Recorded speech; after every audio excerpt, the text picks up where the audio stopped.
Hello dear students, कैसे हैं आप सब। आशा है आप सभी बहुत अच्छे होंगे। तो आइए शुरू करते हैं बच्चों हमारा अगला पार्ट, जो कि है पार्ट 15, स्वास्थ्य और चिकित्सा यानी कि हेल्थ एंड मेडिकल। ओके बच्चों, तो आइए देखते हैं परिचय में क्या लिखा हुआ है। चिकित्सा में बीमारी की रोकथाम और उपचार द्वारा स्वास्थ्य को बनाए रखने और सुधारने के लिए विकसित विभिन्न प्रकार की स्वास्थ्य देखभाल पद्धतियां शामिल है। आइए पाठ पढ़कर जाने। देखिए बच्चों, अपने जीवन को सुखी और स्वस्थ बनाने के लिए मनुष्य आदिकाल से निरंतर अनुसंधान कार्यों में लगा रहा है। ठीक है, यानी कि रिसर्च वर्क में लगा हुआ है कि कैसे जीवन को सुखी और स्वस्थ बनाए रखना है। उसने विभिन्न रोगों से बचाव के लिए अनेक उपाय खोज निकाले हैं, इसीलिए आज मनुष्य की आयु और स्वास्थ्य में वृद्धि हुई है। ठीक है, उसने अपने कष्टों को कम करने के उपाय ढूंढ लिए हैं। उसने एक ऐसे अनेक यंत्रों का आविष्कार किया है जो मानव शरीर के भीतर छिपी गंभीर बीमारियों का पता लगाने में डॉक्टर की सहायता करते हैं।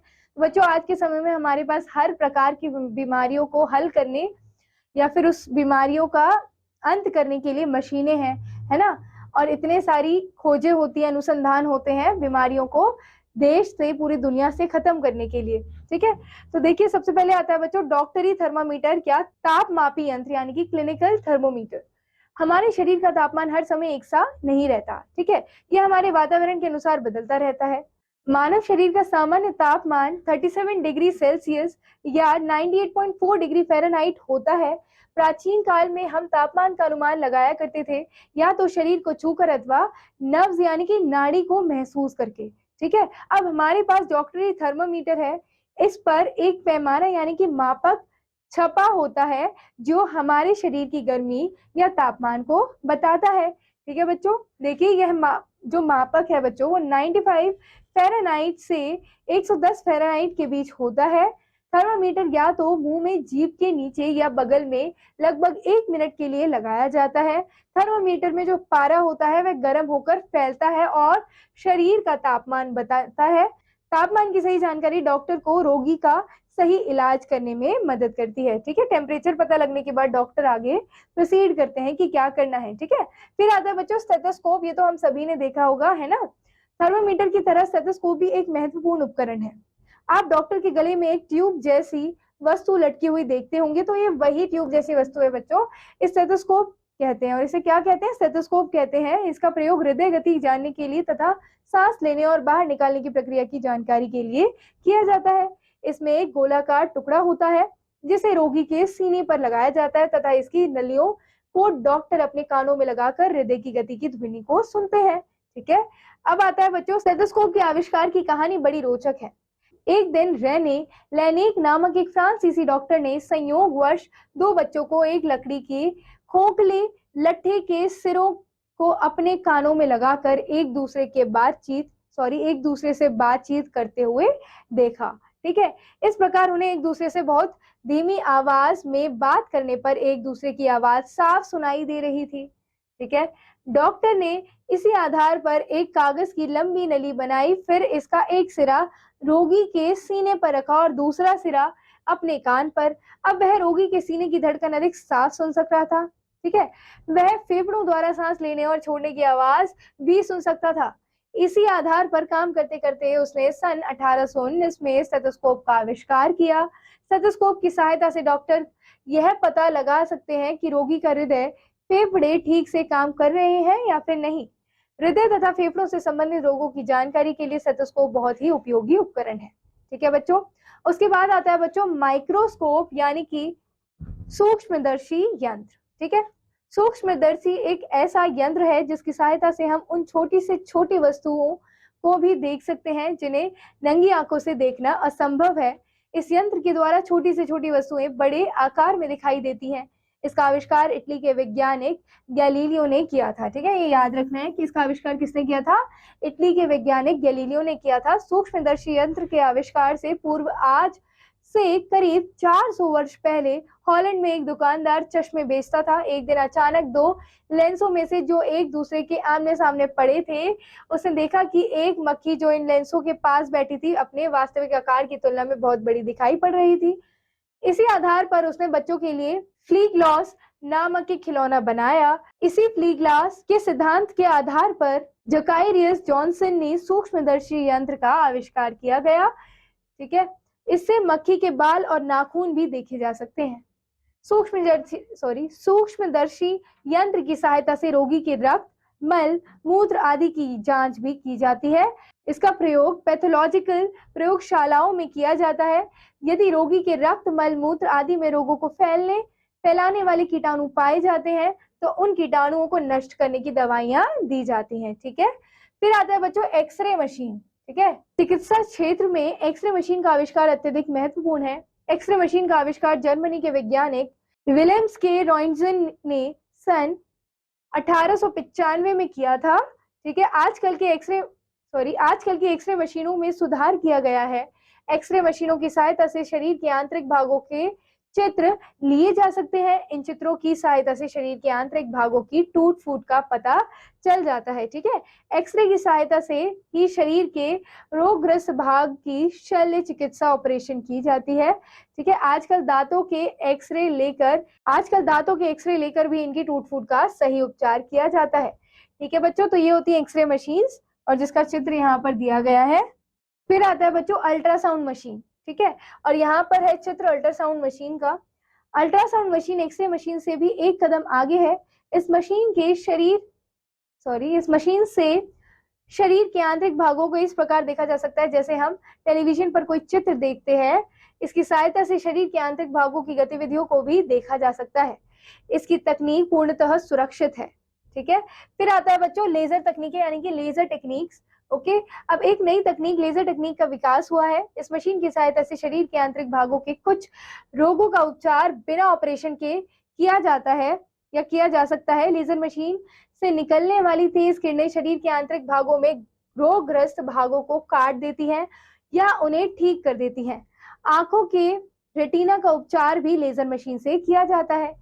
ठीक है बच्चों, फिर आता है ईसीजी मशीन यानी कि ठीक है, इसका चित्र यहाँ पर दिया गया है बच्चों ईसीजी मशीन का। इस मशीन का प्रयोग हृदय की गतिविधियों का रिकॉर्ड करने के लिए किया जाता है। हृदय में रक्त का चालन ठीक प्रकार से हो रहा है अथवा नहीं, इसका पता इस मशीन से चल जाता है। ठीक है, ईसीजी मशीन से। फिर आता है बच्चों हार्ट लंग मशीन। इस मशीन का प्रयोग तब किया जाता है जब किसी व्यक्ति का हृदय तथा फेफड़े काम करना बंद कर देते हैं। इस मशीन की सहायता से कुछ समय तक व्यक्ति को जीवित रखा जा सकता है और बाद में यदि संभव है तो उसका उपचार किया जाता है। ठीक है, उपर्युक्त उपकरणों की सहायता से अब अनेक रोगों का उपचार संभव हो पाया है। इन उपकरणों एवं मशीनों के अतिरिक्त अनेक नई दवाइयों, टीकों आदि का भी आविष्कार हुआ है जिनकी सहायता से विभिन्न रोगों से बचा जा सकता है। ठीक है बच्चों, फिर आती है औषधियां यानी कि दवाइयां, मेडिसिन। ओके स्टूडेंट्स, प्राचीन काल में मनुष्य को रोगों के संबंध में बहुत अधिक जानकारी नहीं थी। वह नहीं जानता था कि रोग क्यों होते हैं और इनसे कुछ छुटकारा पाया जा सकता है। गांव में जब कोई बीमार पड़ जाता था तो लोग उसे ओझा अथवा तांत्रिक के पास ले जाते थे। ये तांत्रिक और ओझा भभूत मंत्र, पूजा अथवा ऐसा ही अन्य कोई उपाय करके रोगी का उपचार करते थे। ठीक है, गंभीर रोग में निश्चित रूप से रोगी की मृत्यु हो जाती थी। लोग असहाय थे। ठीक है, वे समझ नहीं पाते थे कि कहाँ जाएं और क्या करें। ज्ञान में वृद्धि के साथ मनुष्य ने विभिन्न घरेलू औषधियों का प्रयोग करना शुरू किया। कुछ लोगों के निदान हेतु उसने प्रकृति का सहारा लिया। प्रकृति प्रदत्त कुछ पौधों में रोग निदान की अद्भुत क्षमता है, जैसे तुलसी, नीम, नींबू, अदरक, काली मिर्च, अजवाइन, जीरा, धनिया आदि में अनेक प्रकार के रोगों को दूर करने के गुण होते हैं। ठीक है बच्चों, आज भी बहुत से घरों में इन सब का प्रयोग करके रोगों का निदान किया जाता है। जड़ी बूटियों की खोज होने के पश्चात आयुर्वेदिक, होम्योपैथिक तथा यूनानी विधियों से चिकित्सा की जाने लगी। पाश्चात्य देशों में एलोपैथी चिकित्सा पद्धति की खोज हुई। ठीक है, प्रत्येक विधि में भांति भांति के रोगों के निवारण के लिए औषधियां उपलब्ध हैं। ठीक है, अंततः हजारों तरह की नई नई औषधियों की खोज हो चुकी है। आज भी इस क्षेत्र में वैज्ञानिक नई नई औषधियों का पता लगाने लगे हैं। ठीक है, आजकल औषधि विज्ञान के क्षेत्र में अत्यधिक प्रगति हुई है। अब असाध्य रोगों की चिकित्सा भी आसानी से संभव है। मलेरिया बुखार के उपचार में क्विनैन का प्रयोग किया जाता है।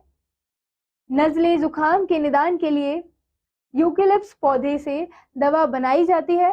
गंभीर तथा संक्रामक रोगों के लिए जीवाणुनाशक एंटीबायोटिक दवाओं ने तो जैसे मनुष्य को नया जीवन दिया है। टीबी का उपचार स्ट्रेप्टोमाइसिन से किया जाता है। ऑपरेशन के समय क्लोरोफॉर्म के प्रयोग से मनुष्य को अचेत किया जाता है। ठीक है, इस प्रकार औषधियों के क्षेत्र में काफी प्रगति हुई है। फिर आता है बच्चों प्रतिरक्षक औषधियां यानी कि एंटी इंफ्लेमेटरी ड्रग्स। ठीक है, बहुत से रोग इस प्रकार के होते हैं कि यदि वे एक बार हो जाएं तो उनका निदान असंभव हो जाता है, इसलिए आवश्यक है कि इन रोगों हेतु उपयुक्त उपाय करने चाहिए। इन रोगों के होने की प्रतीक्षा नहीं करनी चाहिए। जैसे छोटी चेचक बहुत ही संघातक रोग है। आज से 200 वर्ष पहले यह रोग बहुत रोगों को होता था। यह संक्रामक रोग था जो एक व्यक्ति से दूसरे व्यक्ति तक बहुत तेजी से फैलता था। छोटे बच्चे इस रोग का सर्वाधिक शिकार होते थे। अनेक बच्चों की तो मृत्यु भी हो जाती थी।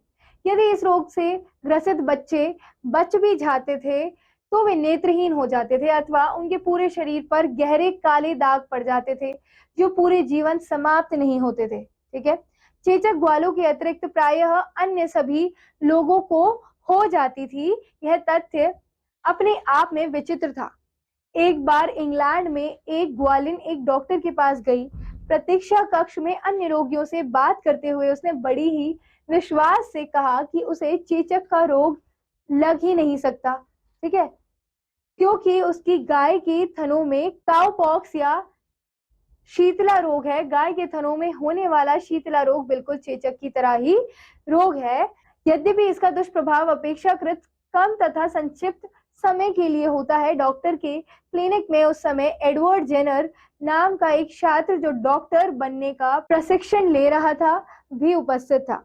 उसने ग्वालिन की बात को ध्यान पूर्वक सुना। उसने ग्वालिन की बात पर बहुत ही गहनता से विचार किया। अपनी पढ़ाई पूर्ण करने के बाद जेनर ने अपना स्वयं का क्लिनिक खोला, परंतु अब तक वह ग्वालिन की बात नहीं भूला था। वह चेचक के रोग के कारणों तथा इनसे निदान के संबंध में ही विचार करता रहता था। उसने अनेक संगत परीक्षण किए। जेनर द्वारा किए गए अनुसंधानों से ग्वालिन की यह बात सही सिद्ध हो गई। जेनर ने यह सिद्ध किया कि जिन लोगों को दुधारू पशुओं के साथ रहने पर शीतला का रोग लग जाता है उन्हें चेचक की संभावना बहुत ही कम हो जाती है। इस बहुमूल्य सूत्र के हाथ लगते ही जेनर ने अपने प्रयोग शुरू किए। उसने लोगों को शीतला शीरम की थोड़ी सी खुराक देकर यह देखने का प्रयास किया कि उन्हें चेचक होता है या नहीं। सन 1758 में उसने ऐसे 4 बच्चों का चयन किया जिनको पहले से ही काउपॉक्स का टीका लगाया जा चुका है। जेनर ने उनको दोबारा टीका लगाया, लेकिन यह टीका उन्हें तब लगाया गया जब उनमें चेचक के लक्षण दिखने लगे थे। अब जेनर इस टीके के प्रभाव की बड़ी उत्सुकता से प्रतीक्षा करने लगा। इस टीके का परिणाम बहुत ही संतोषजनक निकला। इसमें से किसी को चेचक नहीं हुआ। इस प्रकार जेनर ने एक महान खोज की। उसने चेचक की वैक्सीन का आविष्कार किया। ठीक है, यानी कि उसने स्मॉल पॉक्स नामक रोग जिसे चेचक कहा जाता है बच्चों, उसकी वैक्सीन का आविष्कार किया। किसने किया बच्चों? एडवर्ड जेनर ने।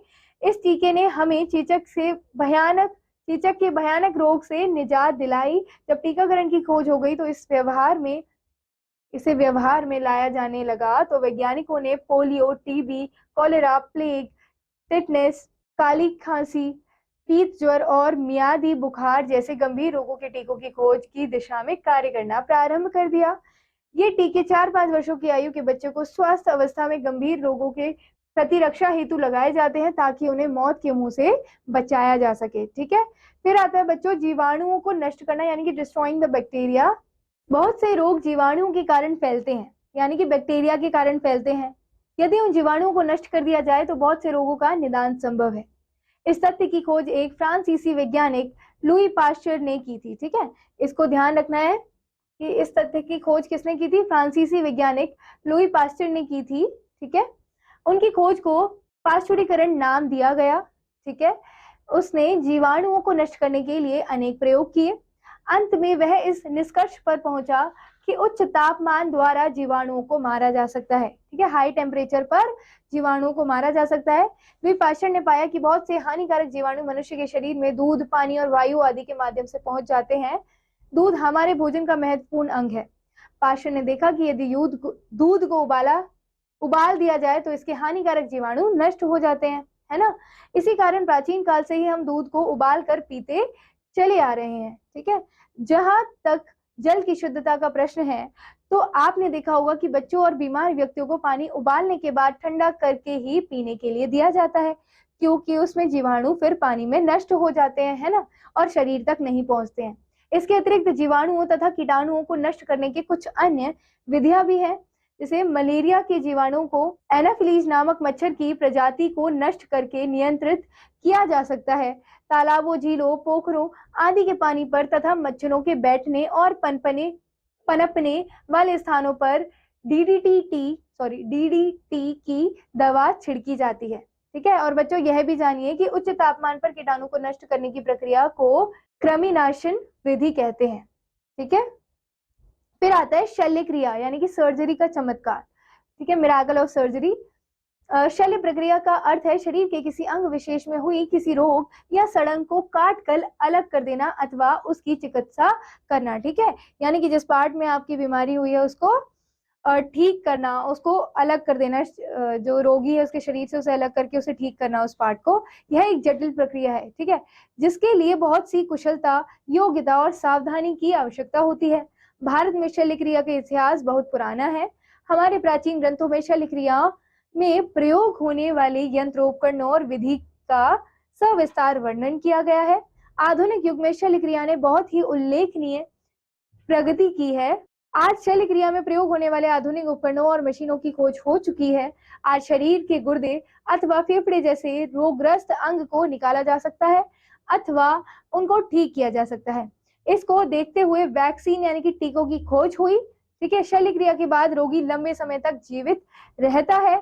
वर्तमान समय में डॉक्टरों ने शरीर के हृदय और मस्तिष्क जैसे अत्यधिक संवेदनशील अंगों की शल्य क्रिया करने और उनमें हुए रोगों को नष्ट करने में सफलता प्राप्त कर ली है। ठीक है, यदि शरीर के रोगाग्रस्त अंग का निदान संभव नहीं होता है तो उस अंग को निकाल कर उसके स्थान पर वैसा ही दूसरा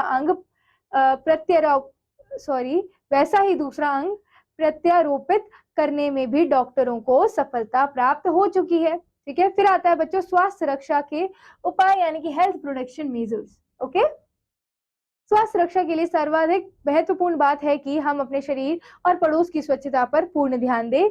अस्वच्छता सभी बीमारियों का घर है। हमें अपने आसपास गंदे पानी को इकट्ठा नहीं होने देना चाहिए। शरीर को स्वस्थ और शक्तिशाली बनाए रखने के लिए हमें उचित भोजन और व्यायाम पर विशेष ध्यान देना चाहिए। कमजोर लोगों पर बीमारी जल्दी आक्रमण करती है। ठीक है, बीमार हो जाने पर हमें तुरंत डॉक्टर के पास जाना चाहिए और रोग का समुचित इलाज कराना चाहिए। हमें रोग को कभी छोटा नहीं समझना चाहिए बच्चों। ठीक है, हमें अपने पर्यावरण को प्रदूषण से बचाने का प्रयत्न करना चाहिए। यदि हमारा पर्यावरण प्रदूषित है तो हम चाहकर भी रोगों से नहीं बच सकते। ठीक है, दुर्भाग्यवश हमारे देश में जनसंख्या बड़ी तेजी से बढ़ती जा रही है, जिससे पर्यावरण को प्रदूषण से बचाना कठिन होता जा रहा है। अतः हमारा कर्तव्य है कि हम जनसंख्या वृद्धि की गति को कम करें ताकि जो लोग इस संसार में आए हैं वे स्वस्थ और सुखी जीवन जी सकें।